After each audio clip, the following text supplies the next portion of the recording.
Hello mga kapatid, isang magandang umaga naman, no? Andito naman tayo ngayon. Update tayo dito sa ina-update nating project dito po sa may Maa. Project itong flyover dito sa may Maa Junction. Ayan, no? Kita natin, I think mga 2 months na yata hindi tayo naka-update. Nakita natin, ayan, no? Nag-umpisa na sila mag-widening, no? Dito sa gilid, no? Para po sa gagawing kalsada yan, no? Kita natin na giniba na yung mga bahay na nasa gilid. Ayan. So yan, tuloy tayo mga kapatid, no? So kita natin yan, no, yung mga semento na naka yung lugtong dyan sa may flyover, talagang tatambakan pa yan, no? Ayan, para mag-abot dun sa ibabaw, sa taas. So ito, ayan, no, ano na pala sila dito, nag-excavation na sila para sa road widening, no? So ayan, kasi at yung mga poste na ito talagang matatanggal yan, kita natin. Ayan, so ngayon lang tayo nakabalik mga kapatid dahil po ay ina-update talaga natin itong project na ito. I think February nakapag-update tayo dito. Ayan, kita natin. So nag-uumpisa na sila dito pag-excavate.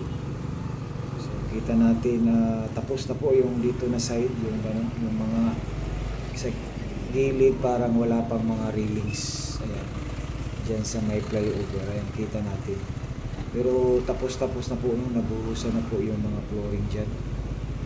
Kita natin parang railings na lang ang kulang po dito sa gilid para po sa flyover. At saka dito naman sa daan sa gilid, ayan, nakita natin. So talagang lalaki po itong kalsada dito. So, ayan, mga poste na yan, ililipat yan yung mga nakaharang dyan. So yan, road ride natin ito po ay ma-update natin itong project mga kapatid. Kumusta kayo dyan, no? Sa ating mga subscriber laging tumitingin dyan, no? So shout out sa inyong lahat po, no? Ayan, so I hope nasa mabuti kayong kalagayan. Ayan, nakita natin. Ayan, so dito na po na side talagang inuumpisahan na po yung pag-road widening. Ayan, so ito na po yung pinaka-sintro dito, yan, no? Kita natin talagang dugtong na lahat, no? Railings na lang po ang kulang. So titingnan natin dun sa unahan sa pinakadulo na side din. Ayan, so park muna tayo, medyo napaka init, no? Ayan, so okay.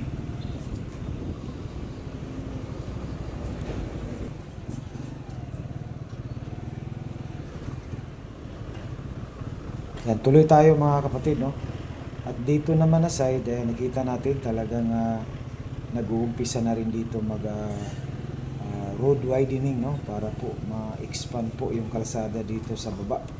Dahil po yung ilalim ng flyover talagang nagagamit na po, no, ng mga poste. So ayan, nagsemento na sila dito na side, dito na banda. Ayan. So I think 2 lanes yata bawat kabila, no? So 4 lanes lahat, no? Ayan, so ito na lang siguro yung 1 lane na pinapalakihan nila. Ayan, so ito na po ang papunta ng Toril. Ayan, no? Ito, papunta na po itong kasadang Toril. Mamaya liliko tayo doon sa unahan. Ayan naman po yun, papunta ng airport, no? Diversion road. So yan, papunta tayo ng itong road natin ngayon, papunta po tayo ng Toril. Ayan, Digos. Ayan, so mamaya liliko tayo dun sa unahan. So dito talaga ayan, no? Nag-i-script na talaga sila, nagro-road widening na.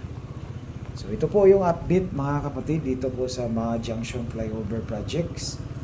Ayan, kasama po ito dun sa may Ulas. So pupuntahan din natin yung Ulas balang araw, no? Schedule tayo doon. Ayan, kita natin talagang wala pang tambak dito na side para po sa dugtong po ng abutment, no, ng tulay, yung pinaka end up ng tulay. So talagang solid na solid yan kasi may mga RC pile, yung nakita natin ng mga simento na naka-square. Ayan, nakita natin. So RC pile po yan para po pinapatibay po yung pinaka-foundation ng ilalim ng tulay. So, tatambakan yan, no? So, pagbalik natin, baka may tambak na yan. So, nakita natin yan, kapatid, no? Diyan sa ibabaw, parang buhos na ba yan? O paki-comment po. O tapos na ba yan mabuhos? So, wala pa. Kasi, yan, sinuzoom ko. Ayan. So, paki-comment po kung nabuhos na ba yan o hindi pa sa mga workers natin dyan na nanonood. No? Shout out sa lahat dyan, no? Sa kontrakto, sa mga gumagawa dito sa project na ito. So yan, nakikita natin. Ayan mga kapatid, yan yung RC file. Yung, ano, so, didikit tayo para makita natin. Yan, no? Yan, RC file po, yan. So, tatampakan pa yan ng lupa. Pagtambak ng lupa, malibil yan dun sa in-up ng tulay. Dito naman sa gilid, magkakaroon naman yan ng pile, yung ano yung pangalan doon, nakalimutan ko na yun, basta i-ano ko dyan sa ano, yung katulad dyan sa ginawa sa Tagum or dyan sa May Bago, segmental blocks, ayan pala, no? So yan, no? May pile dyan sa gilid para po ay talagang yung lupa hindi talaga magano. So yan, okay, so papunta na po tayo, itong route natin ngayon, papunta na po tayo ng airport, Buhangin Airport, punta tayo ng Toril, Tuno, Panakan, Timungko, diretso-diretso na yan. So ito po, so linibot natin para ano, makita talaga natin, okay, yan. So usually, kulang na lang, talagang railings na lang sa by side, no?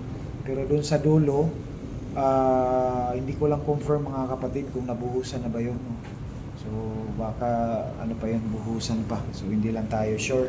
So paki-comment po. So yan po, ito na po, patuloy po tayo ng airport, itong takbo natin ngayon. So kanina nandun tayo sa kabila, papunta po ng Toril. So ito po ang update, ayan, nakita natin. So hanggang dito, hanggang sunod muli. Mga kapatid, maraming salamat sa panonood. Thank you for watching. God bless you all as you watch. Hanggang sa sunod, no, sa ating pag-update. Salamat sa inyong suporta. God bless you all as you watch. Bye-bye.